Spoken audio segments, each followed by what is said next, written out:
Good evening, everyone.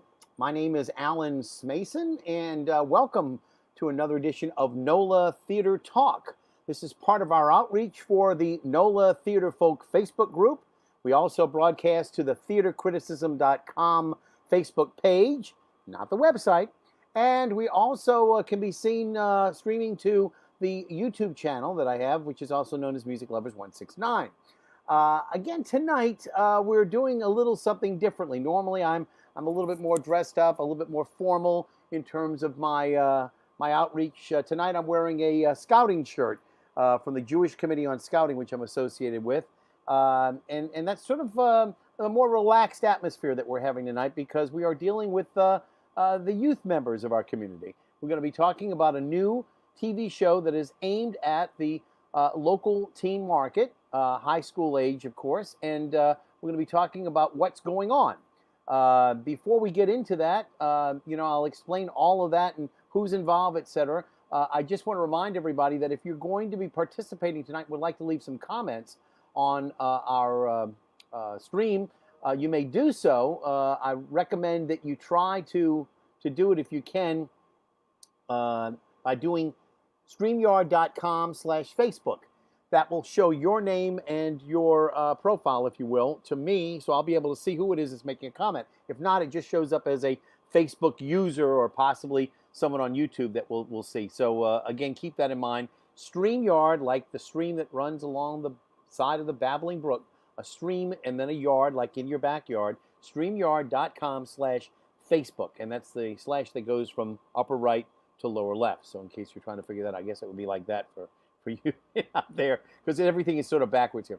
In any event, let me tell you a little bit about this project. It was started again by a gentleman who it really needs no introduction. He was one of my first guests on NOLA Theater Talk a few months ago when we first got started, and this was his idea in how to engage the youth members of our community a little bit more than had been done.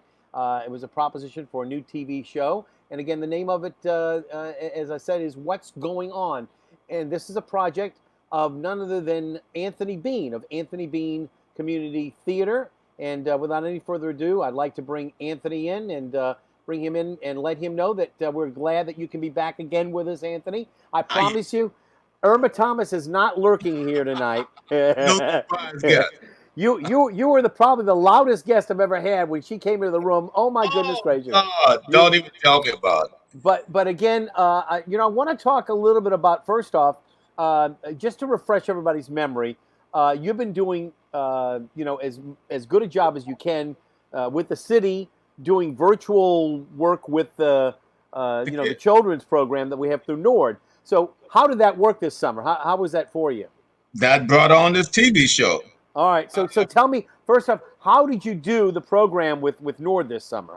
How that work out? We zoomed it. We zoomed it, and when they said you can't teach an old dog new tricks, Alan, that show on my face. I was actually learning how to zoom in and out of rooms when we had these kids. We did a play at the end, and of course we had to stay in the boxes, but it worked. We captured the emotions. We captured the premise of what the author and what the kids intended to, and people enjoyed it. We had an audience of family members. We had the mayor zooming in, and this was brought about or evolved into this television thing that I would love to talk about. That's going to start airing next Saturday. And we're going to get to that. But first off, as Aretha Franklin used to say, who's zooming who, right? Yeah. So you learn how to use Zoom. Now, of course, we're on StreamYard, which is a very similar prospect. Zoom is really meant for meetings. With Zoom, you can have literally hundreds, if not thousands of people all assembled because you can share out the rooms to other rooms and they can share out. So, but this process that we're on this platform is called StreamYard, and StreamYard works a little bit differently. StreamYard is more like a broadcast studio. As you can see, we've got banners, we can have titles, we can share video, and in some cases audio and video, and other ways that we can share the screen and things of that sort. You can do that in Zoom, but it's just another way of doing it. It's not exactly Zoom, but it's different. And the other thing is tonight we have guests that are going to be coming in that we'll be introducing. We can bring them in and bring them full screen. bring them to share like that. screens and things of that sort. So it's got a lot more to it. Now, you said you were working with the Nord Group, and then who was it or how was it that the TV show came about? We wasn't working with that, not the Nord Group this time. This is the first time we're independent from Nord this summer. Because we dropped out. We said, no, we didn't want, because it was too much complication. They wanted the 6 feet distancing, and then you're only going to have 25 kids. I have a staff of like 14 people. And it wouldn't make sense for me to bring my whole company in to a. Anyway, we broke away from Nord this summer. We did our own thing. So it was an Anthony Bean Community Theater Camp. Okay. And we have again, the teens, the kids, they all signed up. And we did the 6-week program instead of the 9. Okay. And this is where we're at. All right. So again, earlier in the summer, you had been planning, though, to go with Nord. That's why I didn't make that up, right? Absolutely. And I'm not just imagining you said that, right? So. Absolutely. Okay. No. We've been with Nord for the last 19 years. Okay. This is the 20th anniversary. This is the first year we were not affiliated with Nord because of this whole pandemic thing. Okay. So what was it, the inspiration that drew you to do this TV show? Well, again, it's being creative. We know we couldn't do theater because we couldn't bring the kids together. But, I've been dealing with young people throughout the existence of ABCT. And we will concentrate on ABCT kids from 7 to 17. But the year before the pandemic, last summer, we got more teens than we got children, those who are 12 and under. We had 150 something teens that signed up for my summer program, and so much talent. And my wheels started turning. This summer really hit. I said, let's do a teen show. Let's do a talk show and let the kids take over. I'm the executive producer. Yeah. Those who had Buck, who had the whole filming crew, who's now a professional director, came in. He grew up in my program. He's now working with Spike Lee, and he's working out of New York, but he came in to make sure professionally this thing looks good. So we got the crew in and we filmed it, and we're excited about that. All right, now tell me a little bit about this. This was filmed at WUPL, was it? Or they're airing it. Where was it filmed, actually? No, it was filmed at Christian Unity Baptist Church. They had a space large enough where we could still do the distance thing. And we had a place where we can eat at, and the kids can change and all that sort of stuff. So it was a wide enough place where we moved it to Christian Unity Baptist Church on Contact. All right, so let me see if I've got right. I think this is your reality teen talk show, What's Going On? Now, I got to ask, how many of the kids even recognize that as a song title? Oh, I told them all about Marvin Gaye now. Yeah, but how many of them knew Marvin Gaye? Really? Come on. None of them knew. I hate to say it. Yeah. But that's okay. They understand social protest, so they wouldn't listen to what's going on. And that's a good question you can ask them. Yeah. They wouldn't listen to what's going on. The thing that he was talking about in that song is very similar to what's going on now. No pun intended. I guess. But I thought about that when I get. Well, let me tell you, we have a number of guests we want to bring in, and let me first off just tell me a little bit about the process you went through. First off, Anthony, I see you got a drink there, and I've got mine too. In honor of the youngsters who are here tonight, non-alcoholic night on NOLA Theater Talk. For the first time, I'm not having anything that's an adult beverage. This is, again, ginger beer, which, of course, is used in some alcoholic drinks, but non-alcoholic. And what do you have? Orange juice. Orange juice. Okay, yeah. Very good. Absolutely.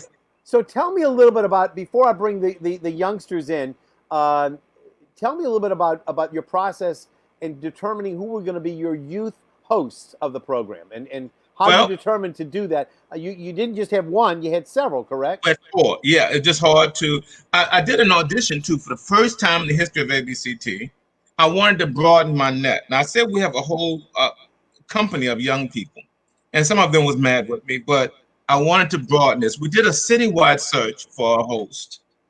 And we came across Samantha, who you're going to interview tonight. And then there was 3 other people came. I said, look, let's just do 4 co-hosts. But some of them came out of the camp. 2 of the hosts came out of my school, and the other 2 came in from an audition. But they all just took control. We went into training. We went like 3 weeks of training, how to host a show, how to ask questions, how to make sure that we don't go off out of lane and stay on topic. And they handled it. We already taped the 7 segments. Okay. So and again, it was their job to engage the other teams themselves, correct? It wasn't like an adult. So I'm glad you asked that question. Yeah. No, we also had an audience of teens, which was ABCT kids.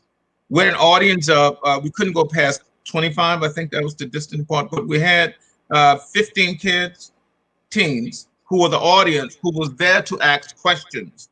The host starts it off, introduce the guest, engage the guest in 1 or 2 questions, and then they turn it over to the audience.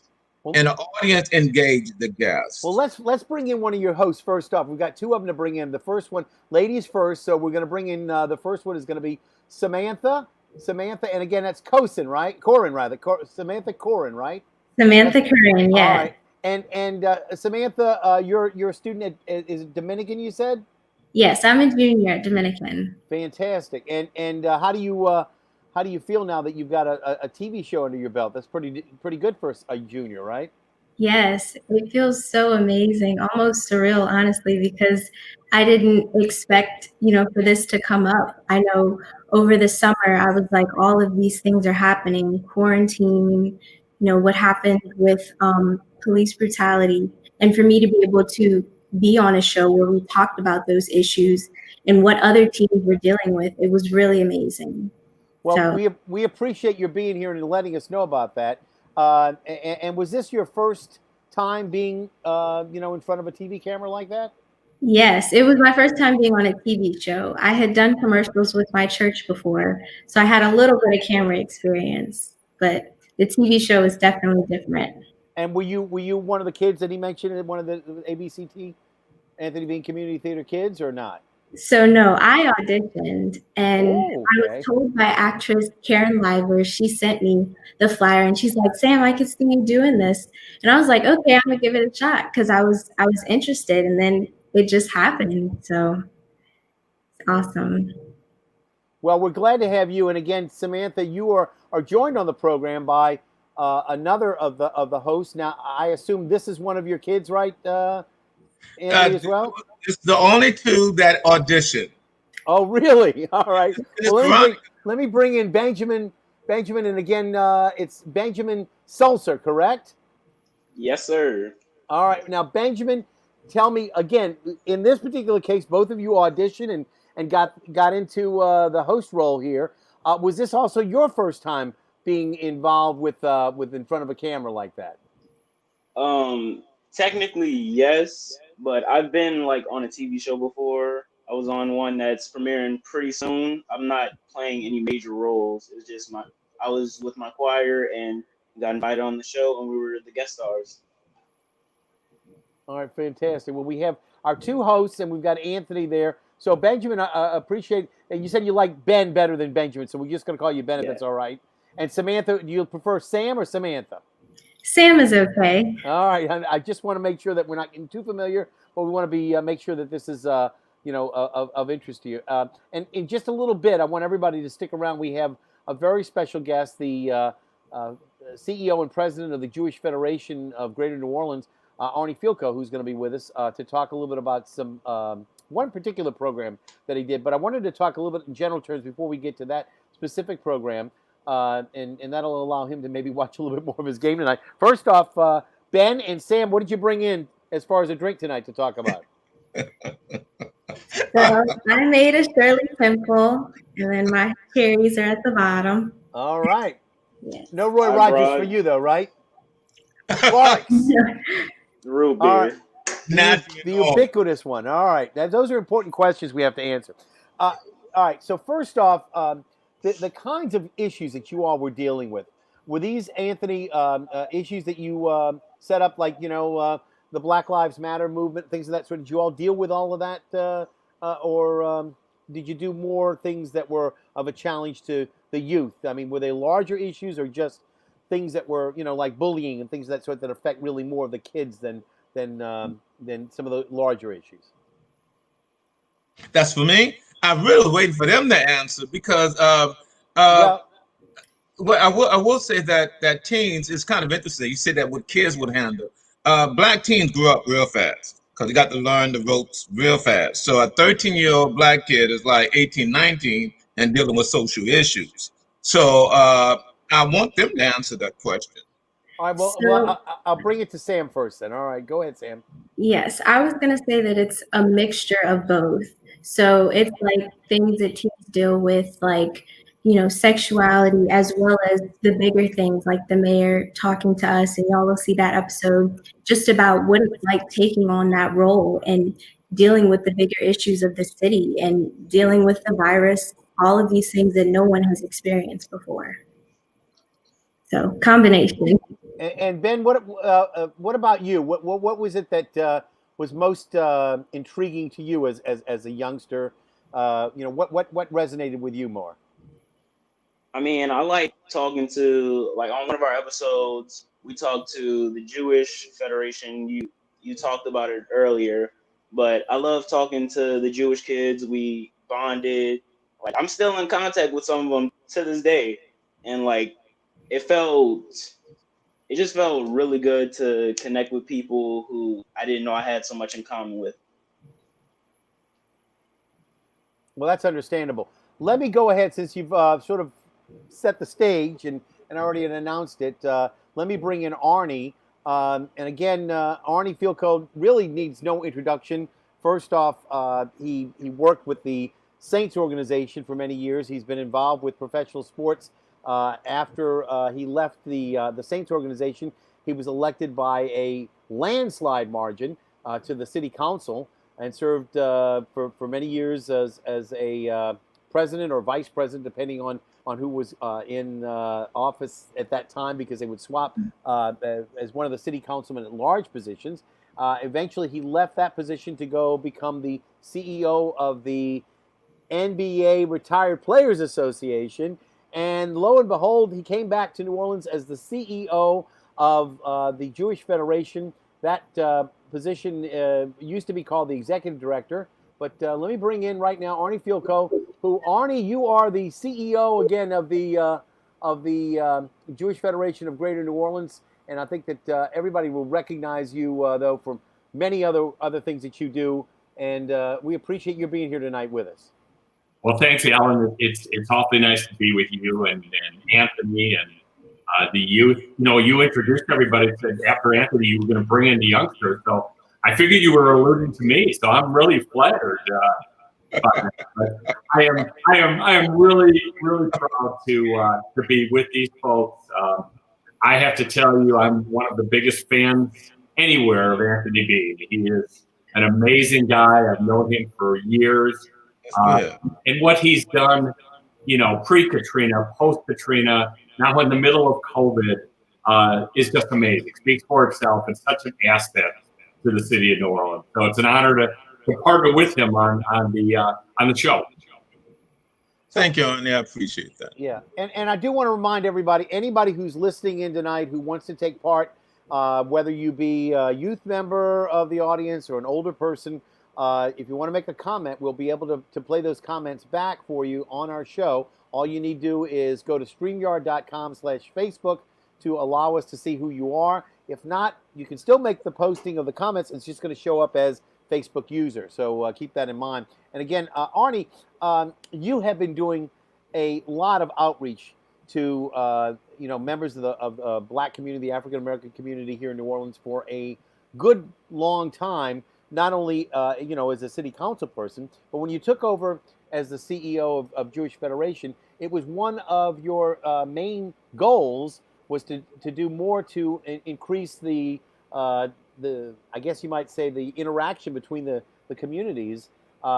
We've had several programs that you've sponsored at various universities and other places where you were engaging audiences from both communities, and you've actually been engaged with, I think, some radio shows as well that they've had from the Federation. I mean, tell people why this is important to you, and explain why it's important to the Jewish community. Well, it's interesting. This has been a passion of mine for decades, and whether it's with the Saints or with the City Council, now with the Jewish Federation, I've been fortunate to have organizations that supported the broader outreach. There were a couple things when I took over the Federation job created some years ago. One was I believe that Federation needed to do a broader outreach into the greater New Orleans community, whether it be Jewish or non-Jewish. And we certainly have done a lot of that. We've changed the dynamics of the organization in the last 3 years. But in particular, we're a majority African-American city. And it was my belief that the Jewish Federation needed to develop partnerships and develop alliances with our African-American partners all over. And I will tell you, the last 4 months has shown why that's so important. When you've seen some of the discrimination, the bigotry, the racism that's happened in our country, Jews recognize that. And to be honest, we need to stand shoulder to shoulder with our African-American brethren because of that. There can be no separation. Racism and anti-Semitism are flip sides of the same coin. And it's really important that these relationships be developed so that when the African-American community is facing racism, the Jewish community is standing up for them. And vice versa, when there's been anti-Semitism, and there has been. I mean, we've seen more anti-Semitism in the last few years than at any time in modern history in America. We need our brethren, in the African-American community to stand up for that. And, it's not always been the case that we've been together. Back in the civil rights era, obviously, we were very together. But it slipped over the decades. And I think it's really important we do everything we can to try to bring it back together.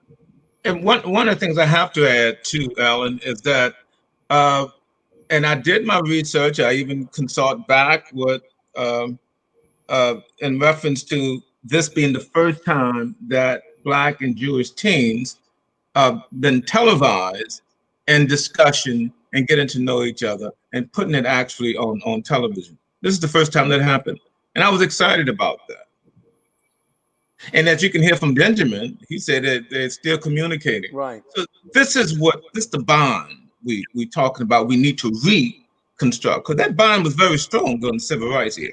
Right. Well, even beyond that, back in the early days of the NAACP, back in the formation of the Anti-Defamation League, the ties between the Jewish community and the members of the African American community were very strong and maintained that. But yeah, sometime around, I'd say the 70s, sometime and around, I understand what happened. I understand what happened. I mean, maybe you can explain it to me, because it seemed like we had two brothers or two sisters who sort of lost their way, and it was the militancy. Well, I shouldn't call it the militancy. The Black activists, the Black Power movement, wanted all whites out of the organization.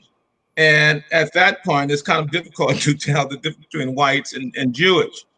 But they wanted all whites, all Jews out of the civil rights movement, where it become just being controlled with the black youth. Also, remember, there was a war going on with J. Edgar Hoover, the FBI people, to infiltrate. So you couldn't trust anybody. So anybody that looked white, they were a threat to the movement. So the young people wanted all whites out. And that's where the breakage, that's where the division came in at. And I can understand, but it caused, as you said, a couple of generations, Arnie, of a slippage, of a break, and that's what happened. I think that's right. I think that is. But the wake-up call was, I know you've seen that, what city was that, with the Jews would not replace us?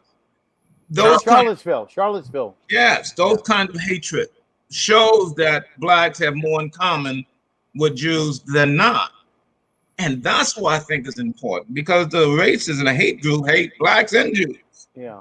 Well, remember, we're talking about people on the extreme right. I mean, Yeah. synagogues and churches were bombed That's during right. the 60s, during the civil rights era. And Absolutely. the reason why the synagogues were bombed was not because the members were overly, people of color. It was the fact that they were supportive of the people of color. Absolutely. And that's the problem, is that people forgot sometimes that And their these allies kids, were there, no, you know? these kids need to know who the allies are. Yeah. Now the young whites, they got young white kids joining forces with the Black Lives Movement. I'm telling you, it's historic. Yeah. But these kids who are gonna have to carry the torch need to know who their friends were and are to this day. And Arnie, I think we want to talk a little bit about that one show, but tell me a little bit about, were you on the set of the show? No, I was not on the set on the day we took. One of my staff members, Mr. Kamat, was there, and he said it was just inspiring. It was really great. And Ben's comment tonight, I mean, it really makes me feel great because, the beauty of reform, Alan, whether it be dealing with racial issues in America, and I'll even say this, I think dealing with the future of the Middle East between the Israelis and Palestinians, is the youth. The youth don't come into things with the historical bias. Yes. Adults do. And the reality is if we can change the mindset of our youth, and I'll talk about Jewish youth, to understand that it's not only about standing up for your community, which is important, but it's also standing up for oppression against others, whether it be racism in the African American community, whether it be Islamophobia against the Muslims, whether it be anti-LGBTQ, wherever you see hate and discrimination. Our Jewish history has told us that will eventually lead to us, okay? And it shows we must stand against hate and discrimination and bigotry wherever it's found. On the right, which we know it exists there, Charlottesville was a prime example of that, and it's still very scary. But even on the left, for those that politically may lead in one area, that level of radicalism on any extreme is not good. And I can tell you, we created, I don't know if you want me to segue into what we did at Federation, did very recently with the new center, but because of all of the programming that we've been doing the last 3 years, the HBCU series here in New Orleans, our monthly show on BOK, our civil rights trip, which is now into its 9th year, to Selma and Birmingham, our incredible partnership with St. Augustine High School. We do a scholarship program there and an essay program. Because of that, we reached out to a major donor in town and said, we really need to formalize this. Why don't we create a center that focuses on Jewish African-American relationship building, along with others, Latino, LGBT, and multi-faith. But the major focus has been and will be African-American. And we are really excited about it. It'll launch October 1st, so just before Anthony's show with our Jewish community debuted a couple weeks later. And we're going to do lots of things. We have a program about to happen with New Orleans East Hospital dealing with health disparities with the African-American community, which we all now know in COVID is very real, and we better pay attention to it, and other things down the pike. So couldn't be more excited about it. We have a second center also developing, but the new Goldring Family Foundation Center for Jewish Multicultural Affairs, a long name, is going to allow us to do things in the community that are really exceptional. Let me turn to the kids first before, if you don't mind, I want to get their opinion. First off, Samantha, ladies first again. Let me ask you, what was it that was maybe something you didn't know about either the Jewish community or about the outreach coming from Federation? What was it that was something you learned during the program? And I'm going to ask the same thing of Ben right afterwards. So was there something that stuck out in your mind that you remembered? You said, really? Anything going on like that happened? A moment like that? Oh, I got that. I get that. Well, I had to learn just when I, heard that the Jewish kids were going to be with us, what all that we had in common. Because think about it, and you're like, of course we can relate to Jews because of the Holocaust and because we were in slavery. But for me, it was just like, I didn't realize that at first. I had to take our time and as they said, pass the torch on to the youth and say, like, I need to know more about what's going on. And the show definitely showed me that when I talked to the kids and seeing that it's like we're on the same boat and that we need to work together. I like that. Yes. All right. And Ben, what about you? Did you have a particular moment that what some people have phrased a come to Jesus moment, but in this particular case, come to Jewish moment? Well, like for me, there wasn't a particular moment. Well, there was, but the whole conversation and my whole experience on the show, I would count that all as an experience all in of itself, because the conversations we had and like how we were talking to each other, like it started off really tense, but then everyone started realizing that we're not so different, and we're all human, and we're teenagers, we're in this world together, and we're dealing with teenage problems. Understood. All right. Well, you all did a great job doing that. Arnie, I don't want to keep you the whole length of the time, but because there was that one program, but this is one program that's going to air when, just so everybody knows. What's the date? Do we know it? I know you all start the 13th. I think it's October the 11th. October the 11th. Yes. October the 11th. So 11th at 11:30 it's a Sunday. October the 11th, and we're gonna make a big deal out of that right before that too. So, but that's the sticks to the last episode that Ernie wanted to be at the end of the show. Yeah. You saved the best for last. That's right. Yeah. But anyway, I want to thank you for being with us tonight, Arnie, because I'm gonna let you go a little bit early. But you have a lot that I know you're very busy, and I'm gonna let you try to get into a Shabbat spirit, because I'm having you do a little bit of work on Shabbat, which I shouldn't be doing. But I appreciate you being with me. Please give my best to Susan, your beloved wife, and also of course you've had kids growing up in New Orleans here. They're pretty much grown now. But you've experienced dealing with kids. Can you imagine, Arnie, having to do schooling, like they're doing now? Parents are doing, having to do the virtual schooling and having to be chief cook, bottle washer, and teacher to your own children. I don't know that you or I are made of that such stuff as the younger generation is. But hopefully we will be able to marvel at what they do during this particular pandemic, which we probably could never imagine us having to undergo. But again, I want to thank you for being with us tonight. Alan, can I just add something to Ernie? Yes. I just want to thank you. It was your idea to bring the Jewish team with the black teens. I never would have thought that, and I'm telling the truth. I wouldn't have. But when you told me, the light went off and said, "What a wonderful idea!" So thank you for that. And the kids, that you can see, they're enriched by it. And it's a bond that they need to strengthen. And so I appreciate you coming up with that idea and making it happen.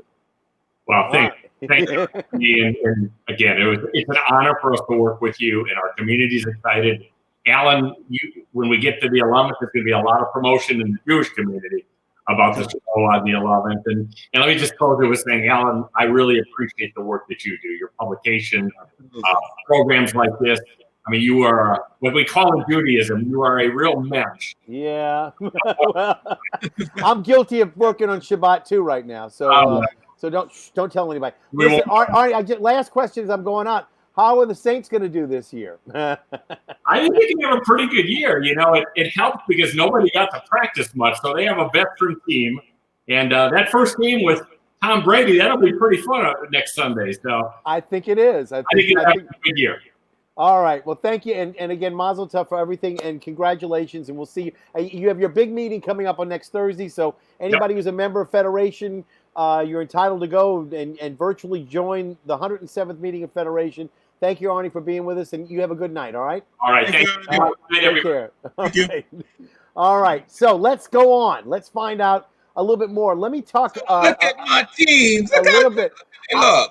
I gotta ask some questions first off about some of the pictures. Some of the pictures you added to the mix here, and I'm trying to see if I can get to my. For some reason, I think I may have frozen. Did I freeze up there for a bit? I'm trying to get to some of these pictures. Oh, you're fine. Yeah. Unfortunately, I'm trying to get to. I see somebody change their hairstyle, huh? Yeah, no. Actually, what happened is, and again, when you're live like this, sometimes things work, sometimes they I don't. was talking about Sam. Oh, I see. Let's see if I can get Sure this. did. I'm trying my best. You know who I was talking about. I've got. Well, you know what? For some reason, we're not. It's frozen? Well, for some reason, I can't seem to get the. Let me go back to actual size there. Well, that may help. This is no. When I've got 4 or 5 people in here, sometimes the app goes a little crazy. But in order for me to get to the pictures that I've already saved, I've got to. Oh, there we go. Okay, finally, I couldn't get to it. So there we go. So tell me a little bit of, first off, who this person is behind the mask. Who might that person be? Masked stranger. She was the usher in the church. Yeah. I think she was passing the plate or something. The kids want to answer that. How was it? There. So tell me about working with her. What was it like? Working with the mayor, she's how you would imagine her. She's a lovely lady. Oh God. She carried herself as you would think a mayor would, and she gave us some really good knowledge on how she works the system and how she does what she does all around the city. So in terms of was she there at one show or more shows than that? Oh, look at this. Oh, and look at my little one, the little kid. That's the ABCT kid. All right. So tell me a little bit about that picture, because there's more to that picture than we know, right? Well, she came to the camp one year. This was the year before the pandemic. And the kids engulfed her. And we were snapping pictures away. And out of all of the pictures we took of the mayor, that one said, whoa. And that's what had happened. The kids loved her in the shows, and she just loved the kids back, and all that love in one room was disgusting. I had to leave. Al. There's too much love in that room. And it captured in a picture. That one, she's trying to free this young girl from, no, let me stop. She's answering questions. Yeah. The kids was the host. So now, that's what I was about to ask. Did Samantha, did you ask the mayor any questions, or Ben? Were you on the program that day, or what? Yes, I was able to. And I mean, it felt magical. This is the first female mayor, and then for her to be African American on top of that, it was so much fun to talk to her. And she was very relatable, giving us advice as teens and also being in charge and just handling all of that. It's amazing. Ben, did you get to ask a question to the mayor? Oh yeah. Without revealing maybe what her answer was, what was your question? I'm gonna let you watch the show. Oh, okay. All right, we got that. All right. I figured. That's to get out of. I figured you could make it intriguing to me just by asking what his question was, rather than have to worry about what the answer was. Now, these people here are well known to me in theater. So you've got your in the back there in the red shirts. Those are your kids. That's the kid. All right. That's the kid. Now, if I'm not mistaken, let's go. The guy right in the foreground there is John Green, correct? Oh God, you would ask me questions like that, wouldn't you? I believe that's it should be. You've got Anthony AJ Allegra in the center there. You've got all the way to the left side there. You've got Augustin Carrero from the Tennessee Women's Theater Company. Right. And then in the back there is Tommy Myrick, of course, from Voices in the Dark repertory. So these are all people who are involved with the New Orleans theater scene. And they're talking about systemic racism in local theater. Yeah, okay. So and I know that many of these people have been working to defeat that So Yeah, so agent of change. Yes. yeah, so you know, and I know that you know, in some cases those battles are still being fought, but that you know, there are people who are you know, trying to make things in the world a little bit better place.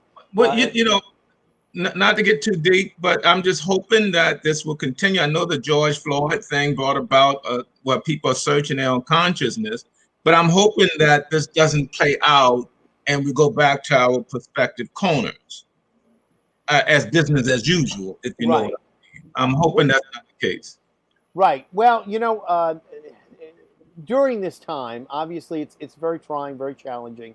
You know, there are people out there who are generally trying to change the world as Oh best they yeah. can, Oh and there yeah. are other people who are going to be, let's say, you know, maybe maintain their conservancy, and they're going to and are going to be resistant to change.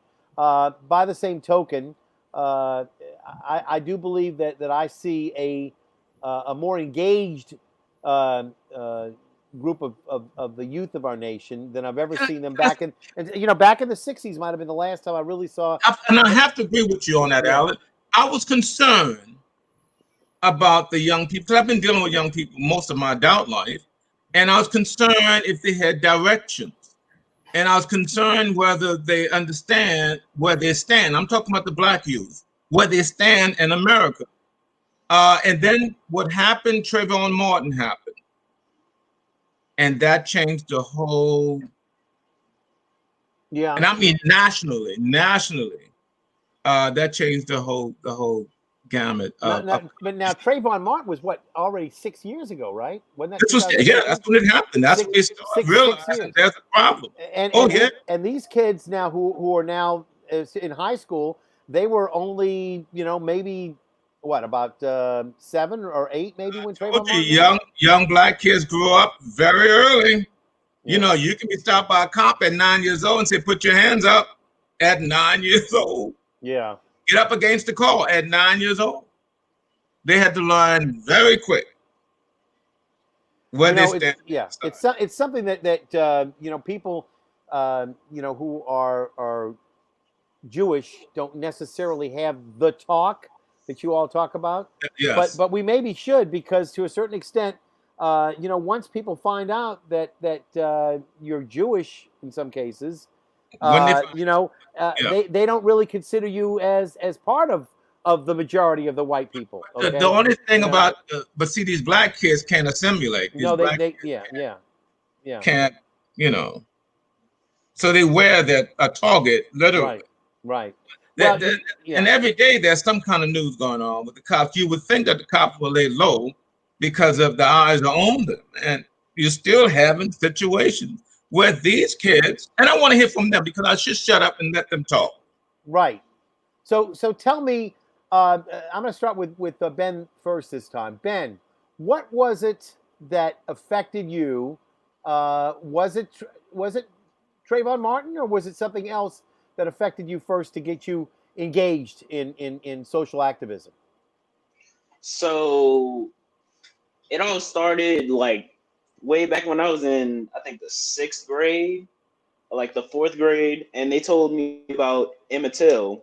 They showed us the horrible imagery and all these horrible pictures of what they did to him, just for him being a Black boy, and you know, them assuming things about him. So that was the first piece that attracted you. Yeah, they led me to it led me to a whole bunch of other things. Right. Like it made me research my people, what all we've been going through.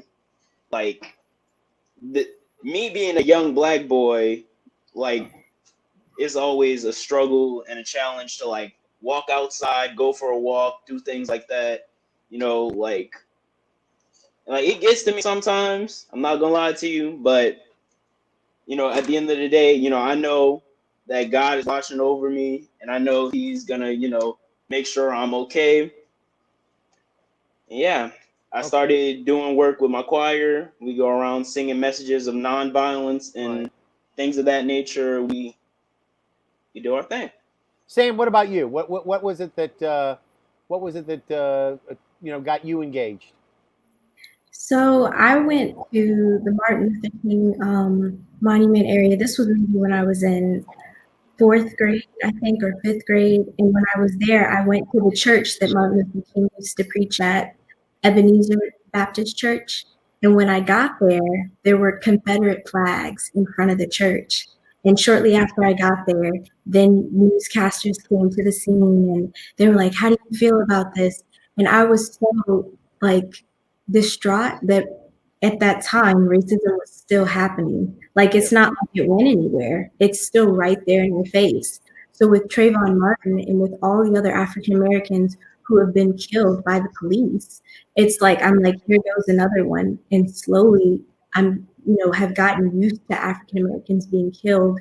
And I have to remind myself every day that I can't be numb to that situation, that I still have to say, no, this is wrong, and that I can't think to myself, here's another Black man, it is what it is. It needs to stop now.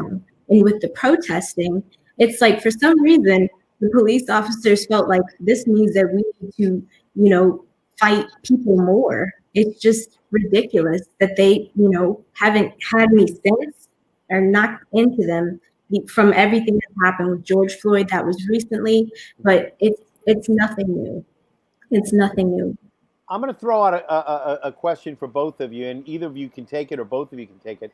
How do you feel about the statues being taken down? Was that an important step for you, or did it matter? It was definitely a very important step. Yes, it showed that we're finally moving on.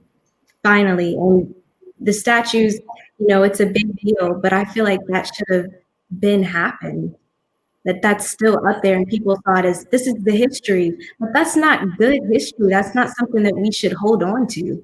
It's terrible. Yeah. Well, we addressed that in John Bigonet's Shotgun. He wrote down some words which were very powerful. Basically, one of the characters who is Black questions another character who's Black and says, "What does that tell you? What does that say to you as a Black man? That statue of Robert E. Lee is at Lee Circle." And his answer is a pretty rough answer that involves, hurling a racial epithet that we don't really use in public and polite company. But basically, it said, it told you to take your place, in the back of the bus kind of a situation. So we understand, how that affects people. And again, it took Wynton Marsalis to whisper, if you will, in the ear of Mitch Landrieu to let him know how important it was for that to be to occur. And again, I don't know anybody who would say that the the history of what we experienced as a nation had not been overwritten or rewritten.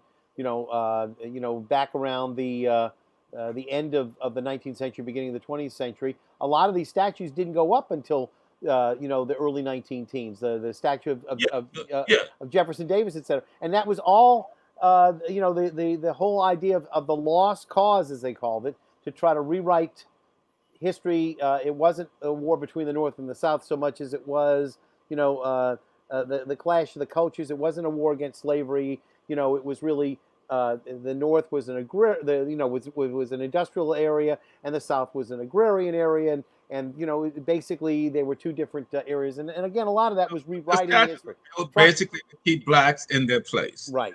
Daughters of the Confederacy had to make sure that they knew going into the courthouse, you see this Confederate, then let you know this is a white man's law. Right. There's a white man court. Also, I want to mention too, and I understand Mitch, and I give him props being the mayor, but take him down NOLA, that Black organization of young people that was responsible for putting the pressure on not only Mitch, but the state and the local legislators to take these statues down. They've been in the struggle now for the last 5 years. Yeah. You got to give props to the young people. It was not Mitch Landrieu. Right.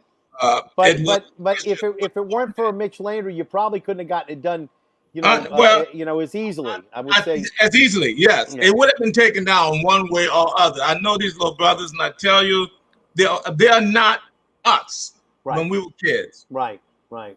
They're not us. And I love that T-shirt where they said, "We're not our grandparents." So I think they're dealing with a new breed of Black kids, and I think that need to be respected. I think human lives need to be respected, Alan. But again, I have to pass the torch to these babies. We have young people here. Yeah. I did have. Let me see. I was looking. We have a couple of comments, but nothing that I can really post right now. Somebody's saying hello, etc. So, okay. I'm looking. I was hoping that somebody would make a comment about. We only have about 10 more minutes left to the show, but these are very, very big issues that we're dealing with here.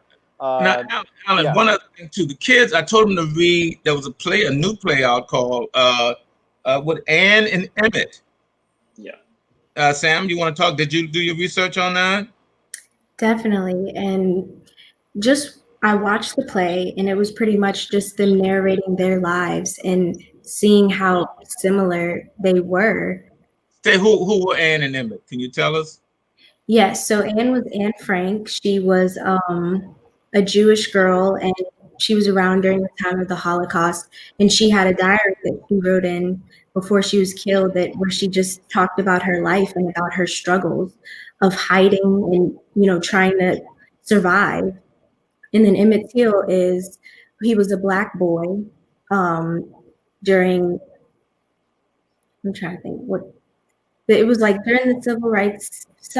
I can't think of like the era right now, but he was a Black boy. What was it? It started civil rights, yes. Yes. It started the civil rights. Thank you. And he had whistled at a white girl.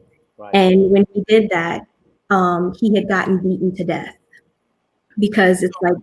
So they brought these two figures together in a play, which was very interesting. Anne Frank meets Emmett Till, and I'm gonna bring that play to New Orleans.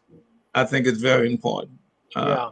Well, I don't know that these young people are able to remember, but you had a very riveting play that you did that got some notice and I believe won you some awards, which had a rather provocative title. Yes. I believe it was No N-word Jews or Dogs. Is that correct? I'm trying to remember exactly. No niggas, no Jews, no dogs. And it was that basically was signs that was up in the South, in Florida and Mississippi. Yeah. That was actually planned on the outskirts of town. No niggas, no Jews, no dogs. Right. Yeah, that was a play that we did. Yeah. But it may be of interest to some of the youngsters, to really notice that the Black community was not the only one that was threatened. That's right. Obviously, they considered mongrels around the same as Jews and members of the African American community. So we have to keep that in mind. And it's good that you all were able to understand with the play, and hopefully he'll be able to bring that out.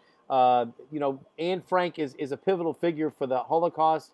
If you ever get a chance to go to the Anne Frank Museum in Amsterdam one of these days, it's a very, I would say, sorrowful, but also an uplifting experience to know, that even though she didn't survive, her words did, her diary did, and it's been sort of a beacon for a lot of people.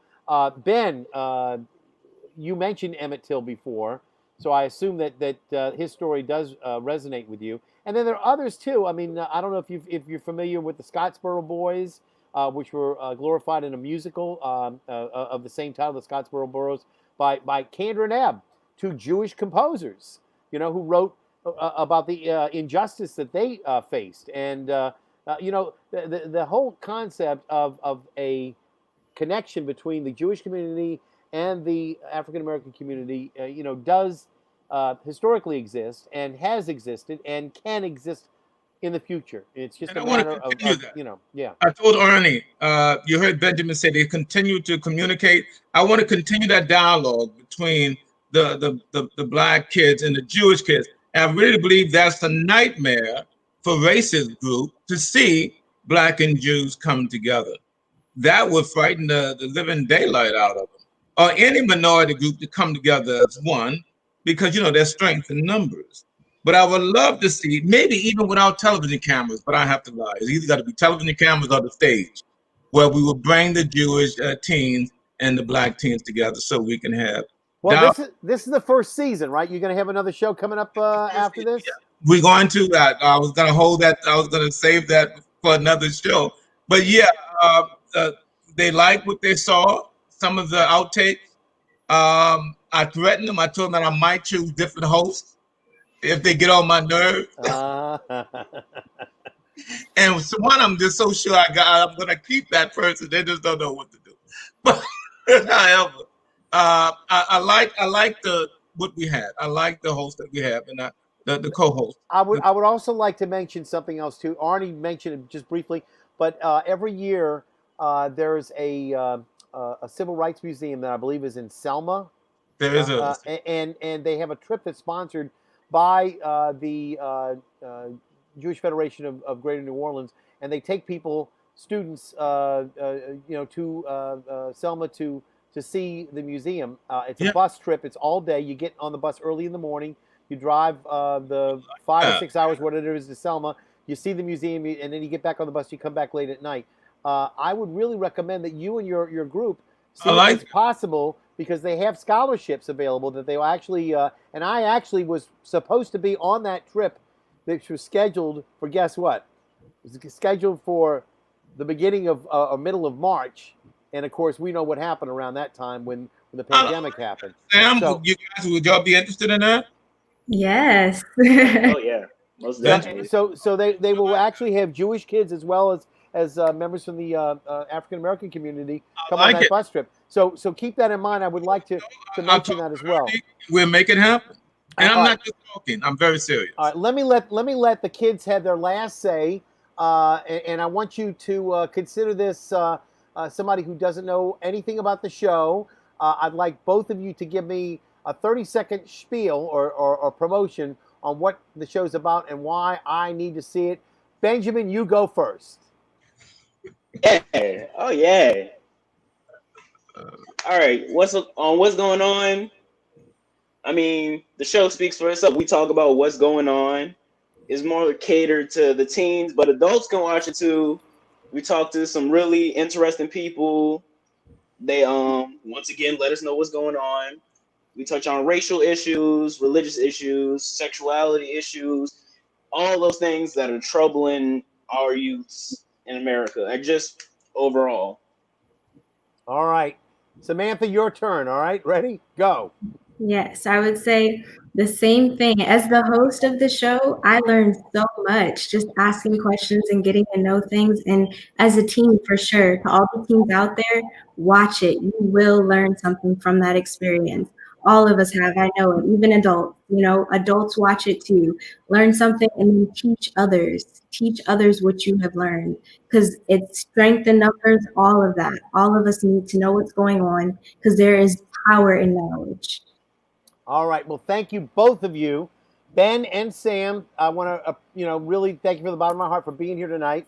We're going to let you go, and we'll hopefully see you on TV. And again, I hope that you have a very nice night. Show off your T-shirt. Where's your T-shirt? Show them your T-shirt. All right. There you go. All right, Samantha, you have a nice night. We'll talk to you soon, okay? And Ben, the same to you. We appreciate you being with us as well. We're gonna let you go as well. So take care, and I'm gonna actually ask Anthony to stick around for just a little bit after the show's over with. But okay. Anthony, it's been a great show. We've had an opportunity to really address some issues. Yeah. Again, I want to thank you for doing what you do. These kids are really amazing, and we're just going to have to deal with the fact that things are going to change. It may not happen as quickly as we'd like them to, but I think that the future seems a lot more bright with these kids than it ever has. And perhaps, I might not see it, but that change is going to come. Yeah. Alan, well, as the play that you were in one time, maybe we'll see the mountaintop, right? Yes, so indeed. Hopefully we all get to live long enough to do that. All right. And thank you, Alan, for what you do as well. All right. Well, I do appreciate that. And again, Anthony, stick around just a little bit. I'm going to take you out of the stream right now, and we'll finish up off the air. In the meantime, once again, ladies and gentlemen, my name is Alan Smason, and again, I've been, glad to be here tonight. You've been watching this on the YouTube channel.